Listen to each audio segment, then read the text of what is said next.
So it is my sincere pleasure to introduce Nevada Treasurer and Governor gubernatorial candidate, Dan Schwartz. Right.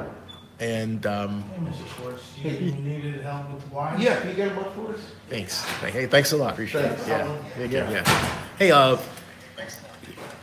Dan, or Mr. Schwartz, tell us, first of all, before we do anything else, Right. tell viewers who are young, who may not know, what the treasurer does for the state of Nevada. Right. Sure, Zenny. Tell you what, you know what? We're okay. Don't worry. Sure? Yeah, don't worry about it. All right, sorry about Yeah, that. No problem, man. Thank you. Yeah. You can tell this is real live here. The state treasurer of Nevada has four responsibilities. First of all, is managing the state's general fund, which is about $3 billion.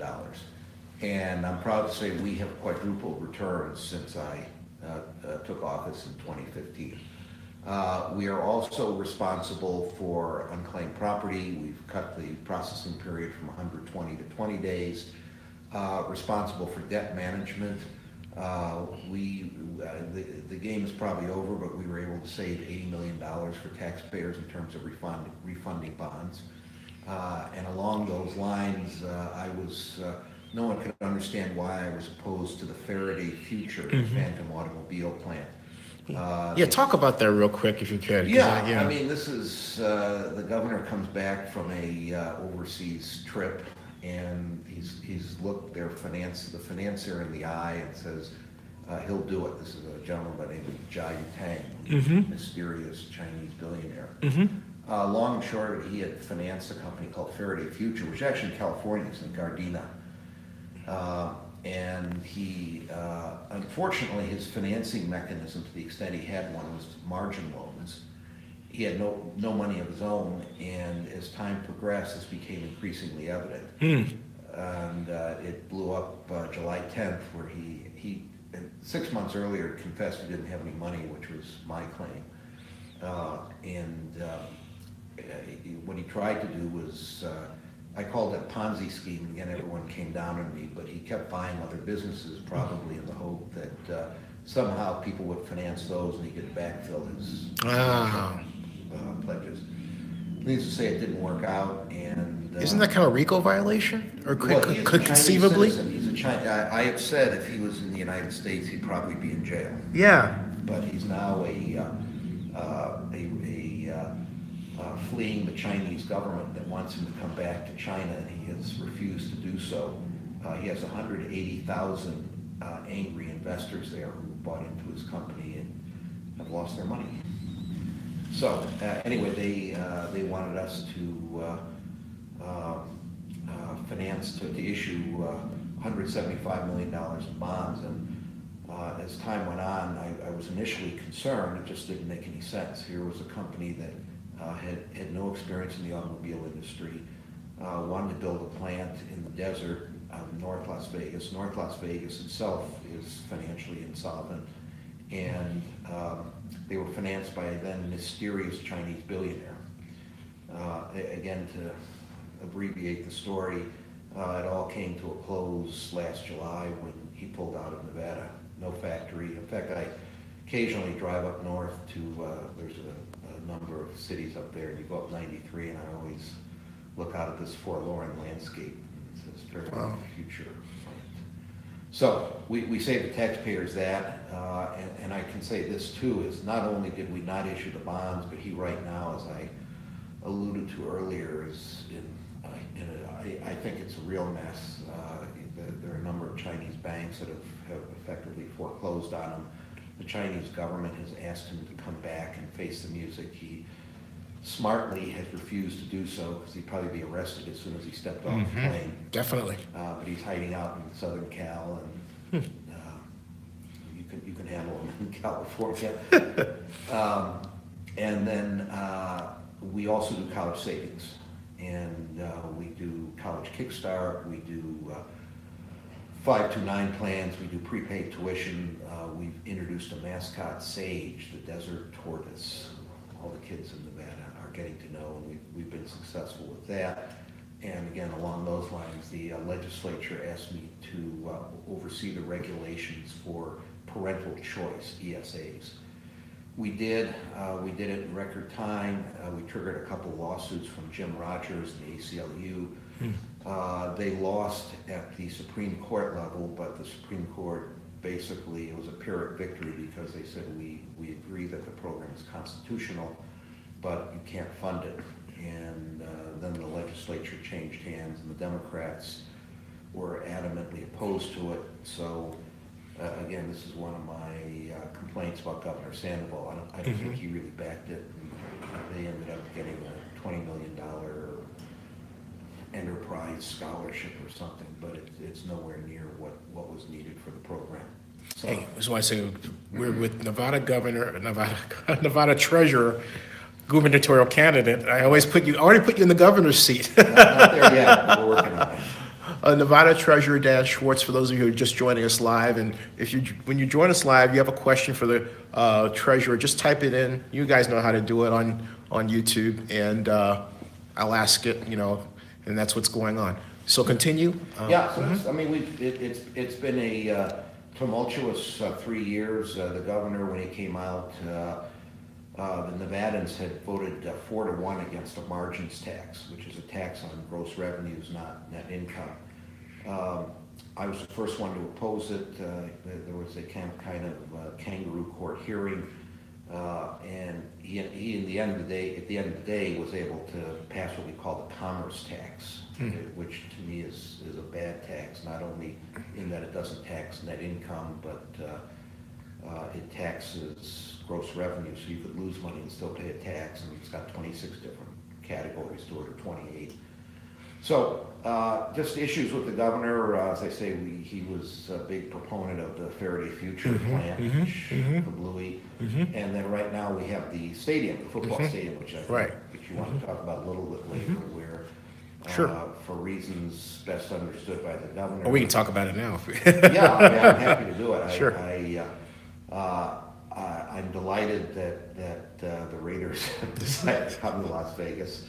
I hope the fans from Oakland get on Southwest and fly down here. But we don't need a $2 billion stadium. $1 billion builds a fabulous stadium. The Taj Mahal that they have promoted, to me, makes no sense, especially when we are 50 out of 50 in 3 surveys, 51 out of 50 in another survey on education. So why are we spending $750 million in public funds, tax revenues, to build this stadium?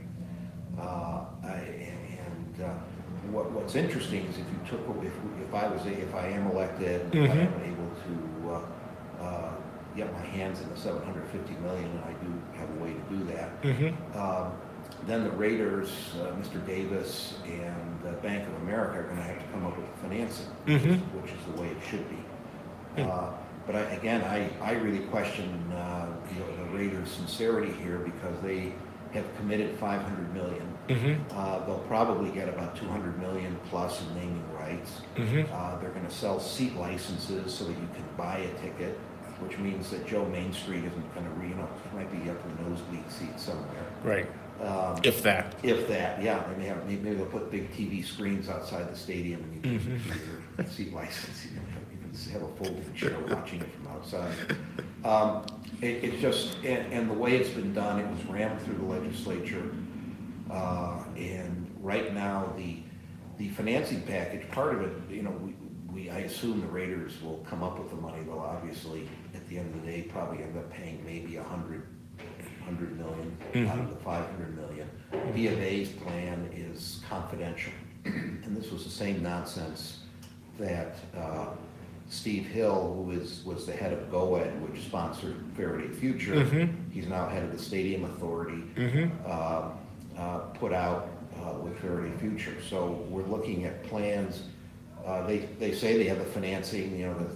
The Clark County Commission has gone through all the motions. Assuming I win the primary, Steve Sisolak, who's the county chairman, is the big cheerleader for this stadium. And nice guy. Oh yeah. But has no experience with state issues, and he's been the cheerleader for the stadium. But I asked Steve, what are you going to do about the education? Well, I'm going to promote it. That's great, but how are you going to pay for it? Well, we'll figure out a way.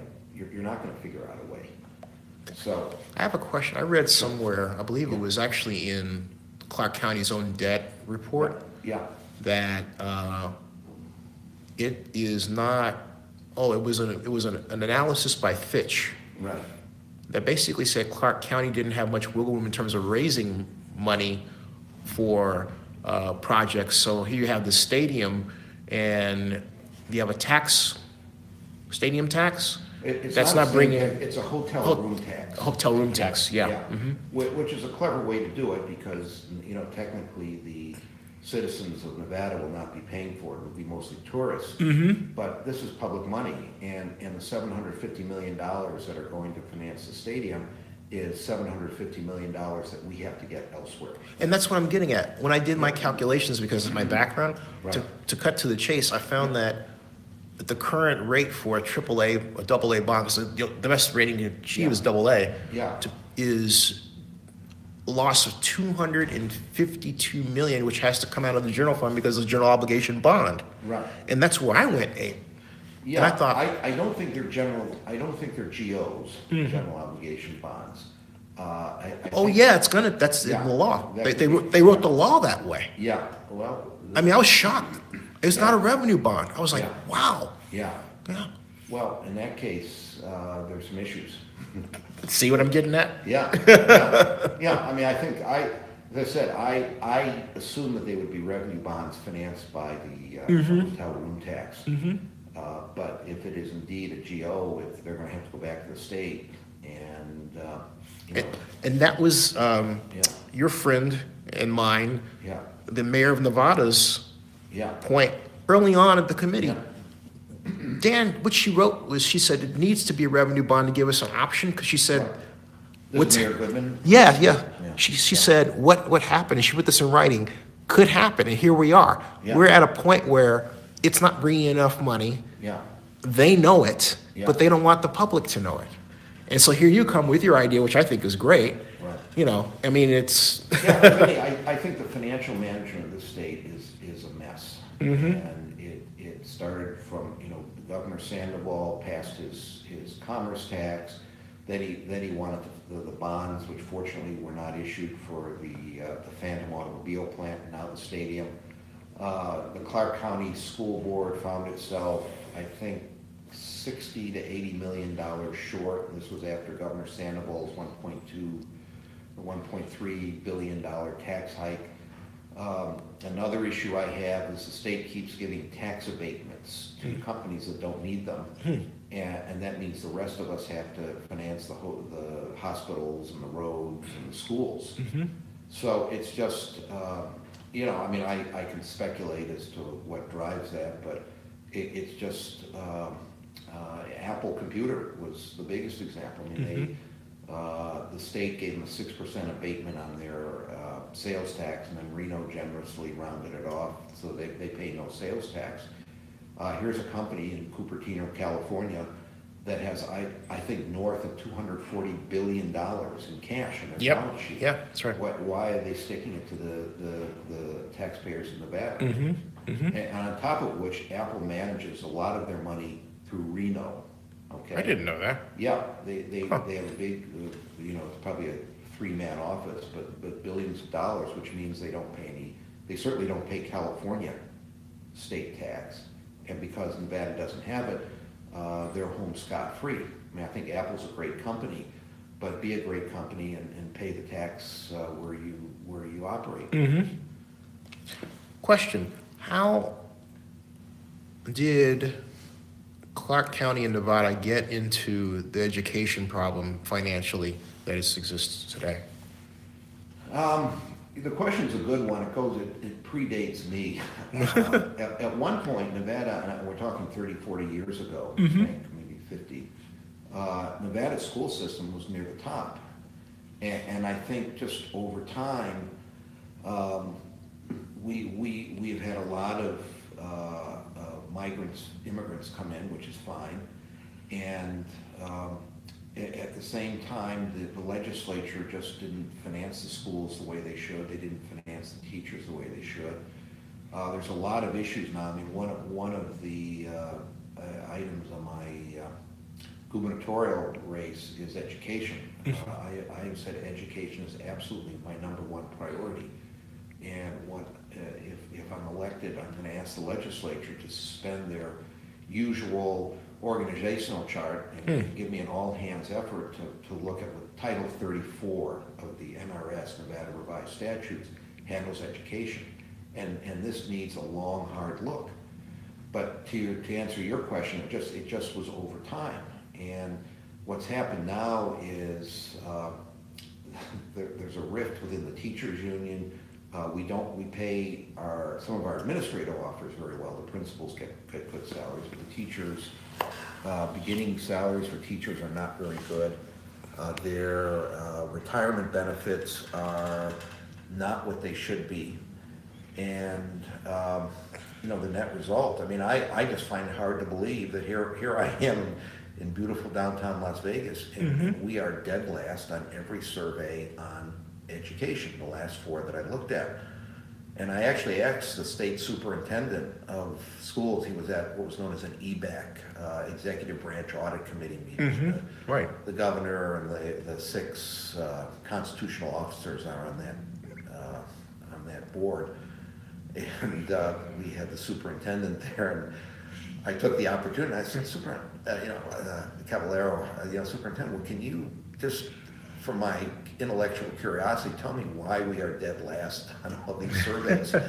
And he kind of thought for a moment. He said, well, change takes time. So he said, I'm bullish on our schools. And, my response is, well, Merrill Lynch is bullish too, but we are last. And that's just the attitude. Yeah, I mean, there's just no reason or excuse for it. We spend $2.2 billion a year on schools, and we are dead last in all these rankings. I'm curious, how can the region, known at least in terms of image to be so rich from casinos, not spend part of that money on education? Well, Zenny, your question is a superb question, one that I've asked, and the answer is the casinos run this state. If you look across the nation, and probably the world, we have absolutely the lowest tax rate on casinos, on the gaming industry, 6.25%. And you say, well, why is that? And the answer is they donate to the legislature and to the governor and anyone who's in the decision-making process. So when someone proposes a hike in the gaming tax, the casinos get out the checkbook and make their donations. I won't say it's criminal, though I would like to say that. And the casinos retort, well, we contribute 30% of the revenue. Well, so what? You mint money in those gaming rooms, and the money does go for schools. It does go for health insurance. Those are the 2 big categories. But you may have to contribute more, and the answer is very simple.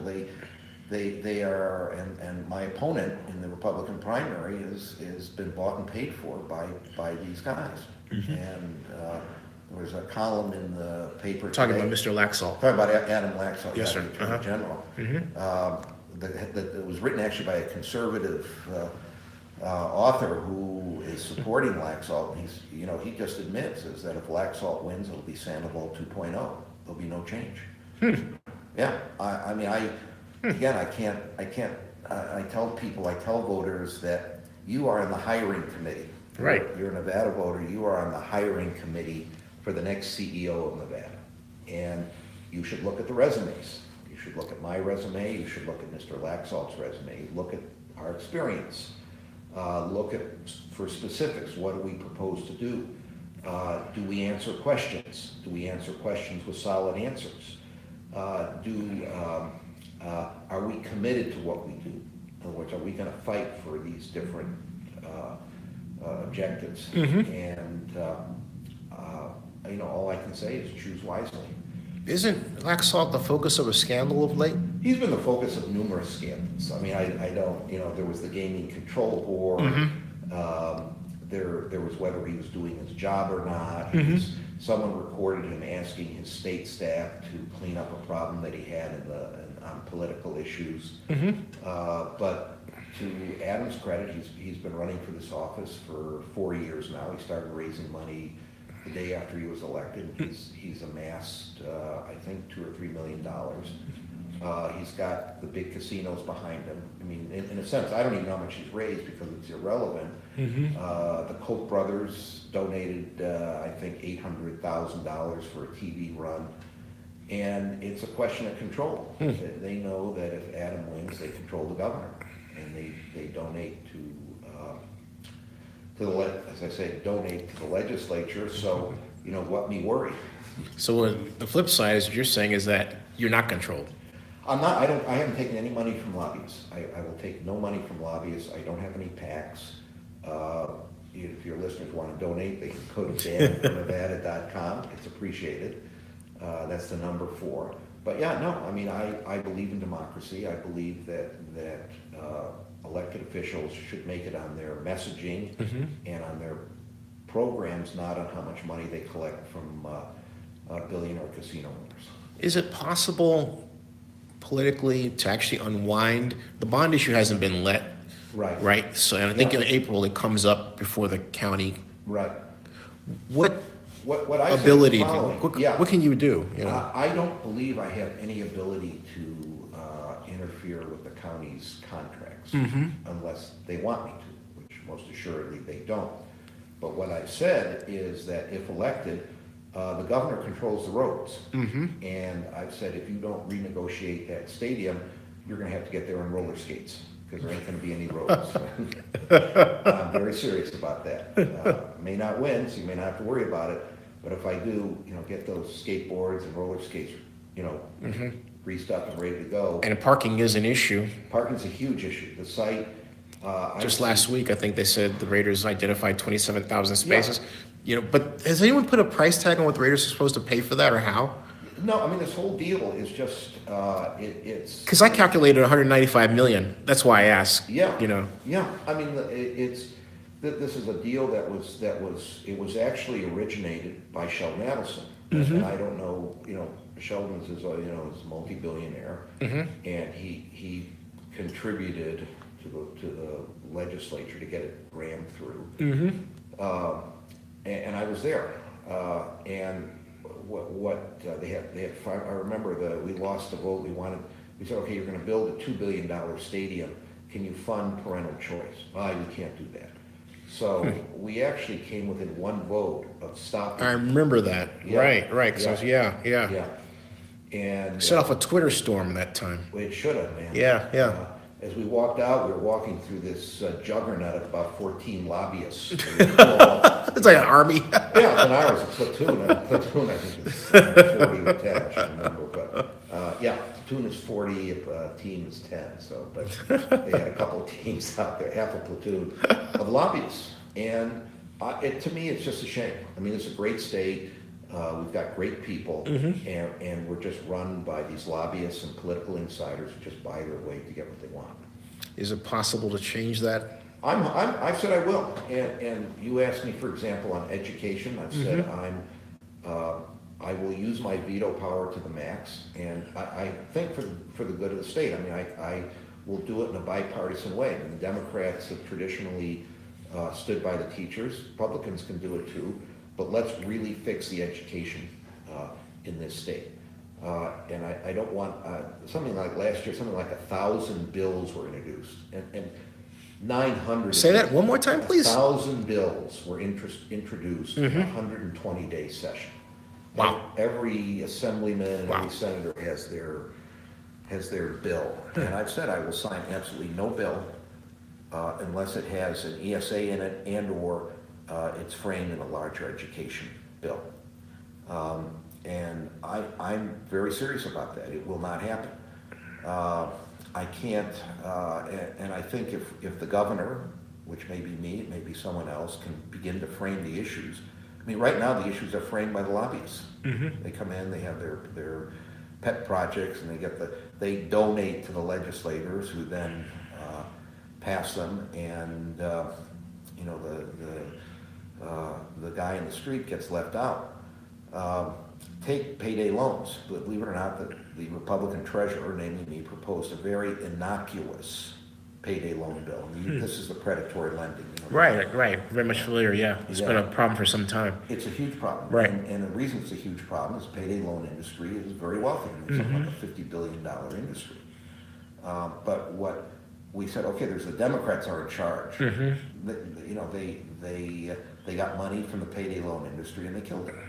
Adam Laxalt is, I don't know, it's got a huge amount. We go to our site, laxaltforsale.com, laxaltforsale.com, and just look at the money he's taken in. It's from every... Spell Laxalt as L-A... L-A-X-A-L-T. L-A-X-A-L-T. Is that number four for sale, or is that... It's spelled out there, for sale. Okay, Laxalt for sale. Yeah, and just go to the funds page. I mean, your eyes will bulge. It's just money from everybody.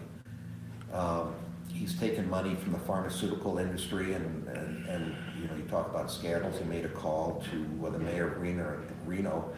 The state of Nevada, it's very costly, as I'm sure with California, to deal with the opioid crisis. Yes, tremendously so. Yeah, and the city of Reno wanted to sue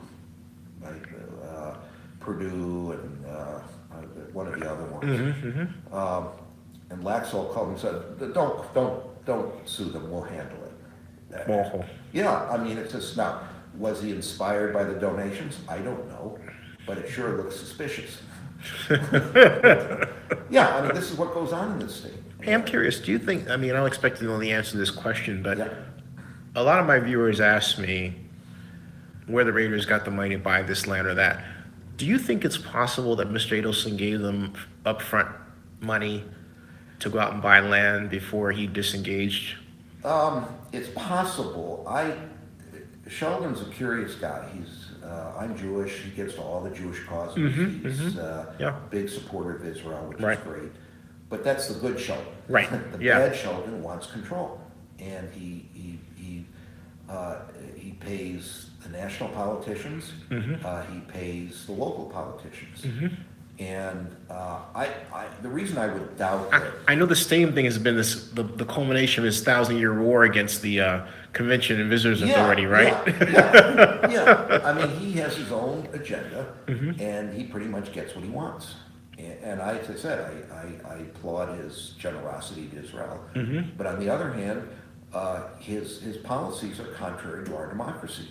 And you got to make a decision there.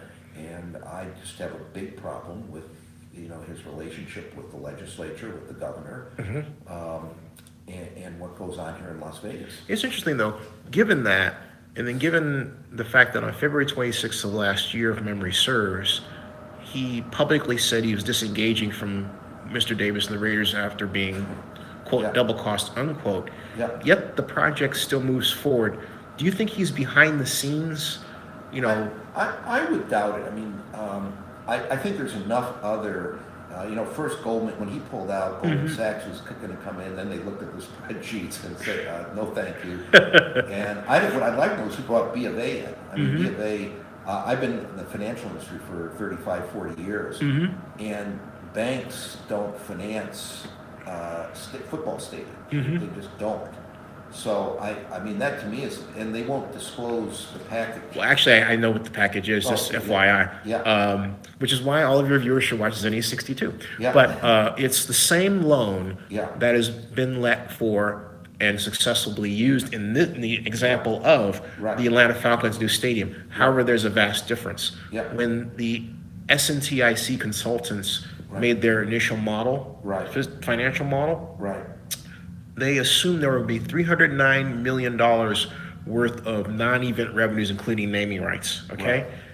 But by contrast, that's total. By contrast, the Falcons have raised over $1 billion, which they were able to use to pay off that $850 million loan. It's exactly the same loan. The difference, however, is that the question for you or anybody else to the Raiders is, where is the example of your being able to raise $1 billion in sponsorships to cover that loan? That's the question that has to be asked, and no one is asked. Thank you. Absolutely. I think your point. As I said, I'm just trying to figure out how these guys could. Oh, and if I may, Elliot McCabe, the representative of Bank of America, came to the Stadium Authority last fall and said, I will not cover operating cost overruns Right. or operating losses. The two items, Right. ledger items, that Mr. Adelson said he would cover. Yeah. Just some, you know. Yeah, no, You know.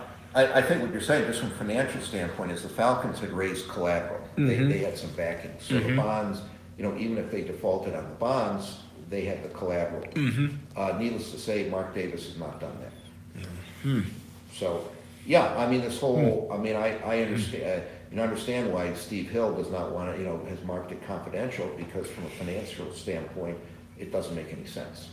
So, But at some point, using public money, don't you all have a right to know? We do. Even with the way the law is written, because there is that disclosure. I mean, can't someone file a records act? You know, it's marked the way it is. The answer is we should. The public should absolutely have a right to know. Because, again, this is how this state is run. You've got a group of people. I mean, why was Hill able to keep the Faraday Future financial statements confidential? Wow. Yeah, why? I don't, I mean, because the agreement says they must be confidential. I can only think he's got the same thing in the agreement here. And the reason, I was in the Army. And that is written in the law. They had it written in the law. Yeah, they have it written in the law. In the SB1 that started the stadium Yeah. process. Yeah, Yeah. that'd be confidential, yeah. I had a NAC security clearance, and I've always told people that 75% of that secret security clearance wasn't to hide anything that was inimical to our defense interests, but to hide incompetence. And I'm sure it's the same thing here. It's to hide something that, if it saw the light of day, would make no sense. Tell my viewers about the rest of your platform, like, for example, housing. And Yeah. I mean, in the middle of a region that's growing, you know, one of the fastest growing in the nation. Yeah, you know? Reno is, actually Nevada is growing. We're actually getting a lot of people from California. Yeah.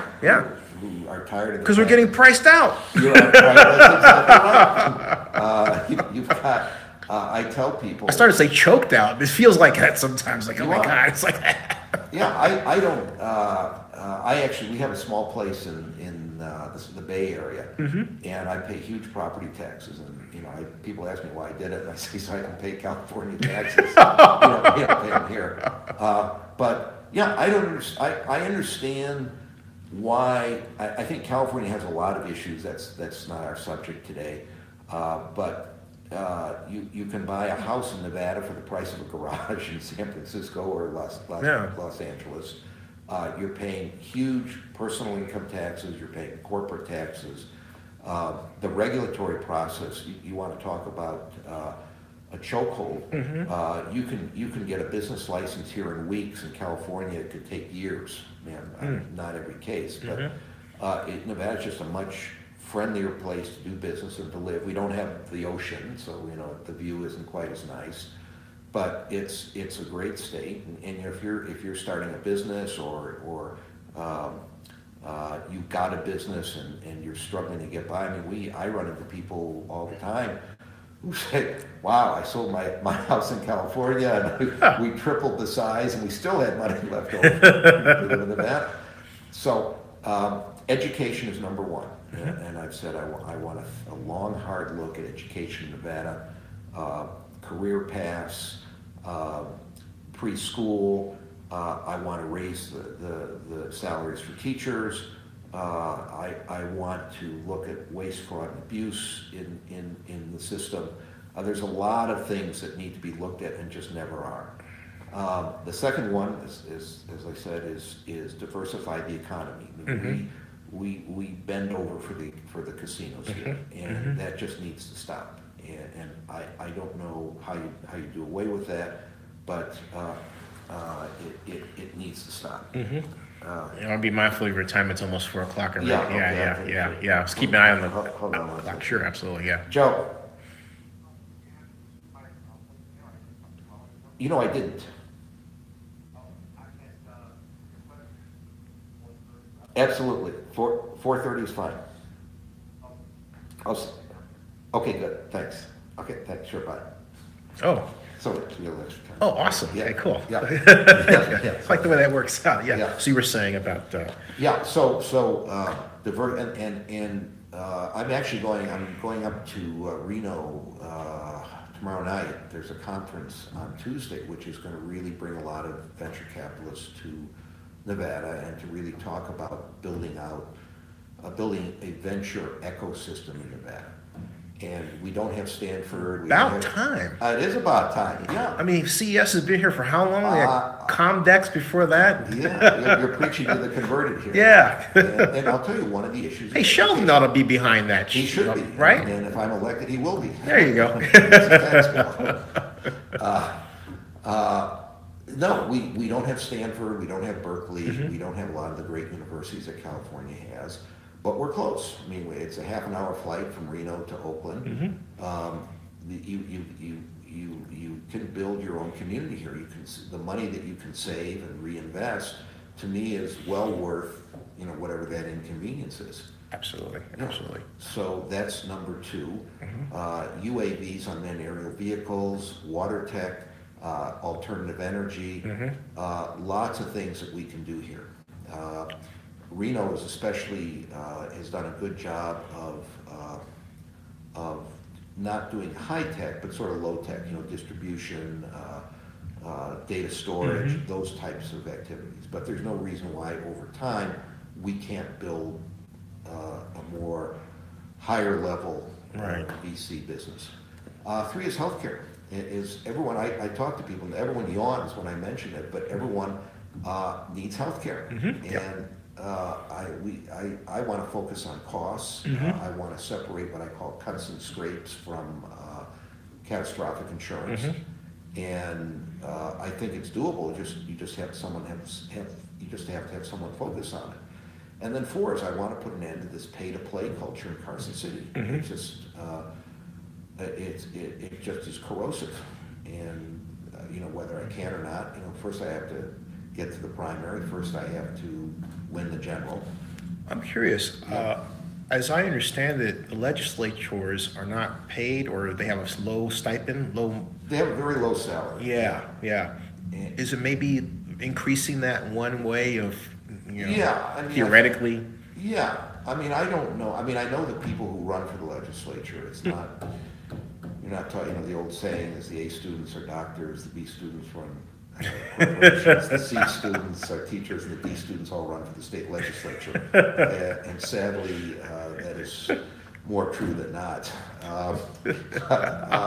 Yeah, we need an upgrade. This state needs an upgrade, and this state, it needs, the people of Nevada deserve better than they've gotten, and they deserve better from the governor, they deserve better from the legislature, and at the end of the day, they make the choice. They are the hiring committee.